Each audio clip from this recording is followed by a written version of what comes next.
Hi, host Eric here. I was talking with famous people. I'd like to respond to a comment that Megabro left about the use of big words. And I'm going to make this video about how to make YouTube videos or make arguments on YouTube, make arguments in comments, make arguments wherever that are instructive, engaging, and hard to defeat. And I'm going to try to do it with not using a bunch of big words. So, the first thing to note is, why are you making a given statement, advocating a given position, arguing in favor of something or against something? Why are you doing that? If you're doing it because you want to persuade others, then if you're going to successfully persuade them, you need to talk to them in certain ways. And you need to make certain kinds of arguments and avoid other kinds of arguments. So when Megabro talks about big words, that using big words is just to sound intelligent, well, there is, in fact, that's one of the reasons why people use big words, for sure. It's one of the reasons that I use so many big words, is because it's effective in debate rounds to get your kids to say it fancy. When kids say it fancy, well, I mean, you're making arguments, a lot of which aren't necessarily fundamentally valid. You've got to shroud that in some BS. So, that's why we use a lot of big words, and we want to make it sound like we really know what we're talking about. And so it's useful in that context. However, when I'm talking to people on the internet and stuff, I'm making these videos for here, it's more of a dialectical purpose. I want to engage with others about our positions and where they disagree, reach a consensus, figure out who's right about what and who's wrong about what, and et cetera, et cetera, et cetera. So, one of the other reasons why I use big words is for precision. Most big words have equally precise smaller versions, though. However, not all of them. If I'm talking about there's certain concepts that are hard to express in small words. For example, if I'm talking about the GDP, gross domestic product, and I'm discussing labor mobility. Well, I mean, how easy it is for a worker who doesn't like his job to leave that job and get an equivalent job someplace else nearby, or how far away, and stuff like that. So it means quite a bit of stuff, and it needs to be packed into a term so that we can refer to it more easily, if no other reason. Those terms are what people think of as being big word talk, because they represent a lot of ideas in with one word. Alright, so a good reason not to use big words is for the dialectic purpose of making sure that the input that the person you're talking with is giving you is input that's driven by being informed correctly about what you're saying. If the person doesn't understand what you're saying as you mean it, then you're doing no one a favor by using words that are more precise. So that's something I need to remember, perhaps. Elements to consider here. To the extent that one can explain concepts in familiar, common terms, one would think that's a good thing.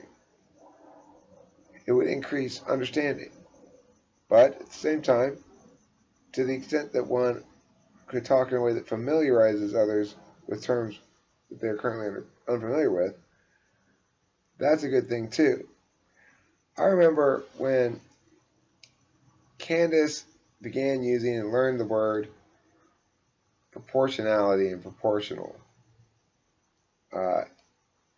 as it's used in education, which is when one year she asked me to help her write a couple of her evaluations for her students.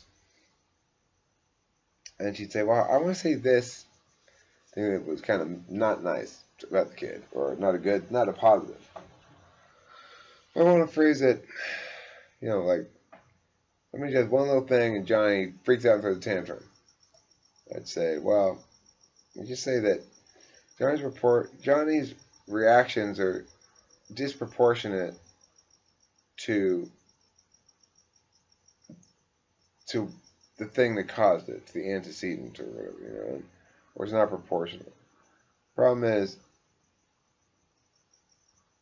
he requires a disproportionate amount of time. It means he requires more time than the other kids do. He's getting an unfair amount.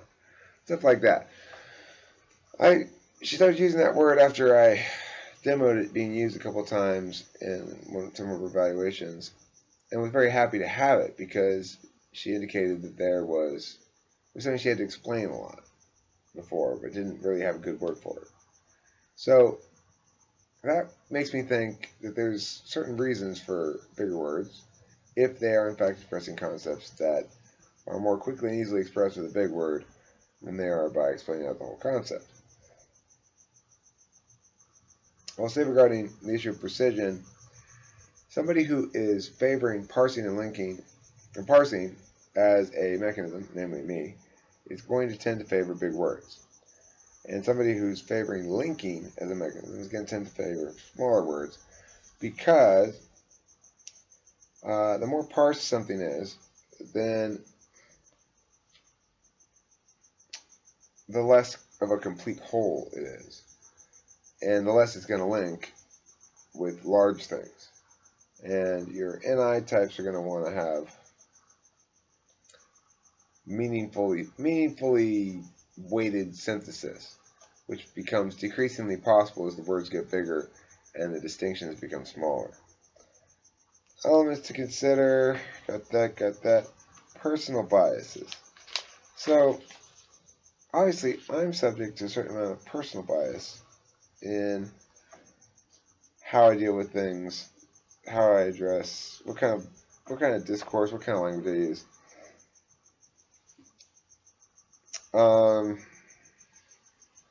This says, I'm having trouble reading it here.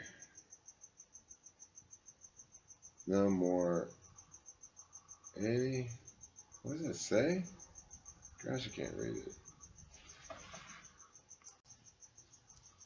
Okay, one of my biases that I take into these things that I try to be attentive to, but I've learned over the years that I tend to assume people are more knowledgeable than they actually are about a number of different things.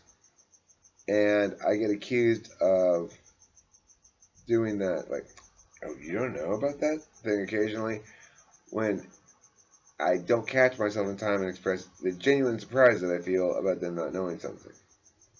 I don't mean to do that because it's certainly not my intention to be like, how dumb are you, or anything like that. I'm just saying, I'm caught by surprise, and it's genuine, and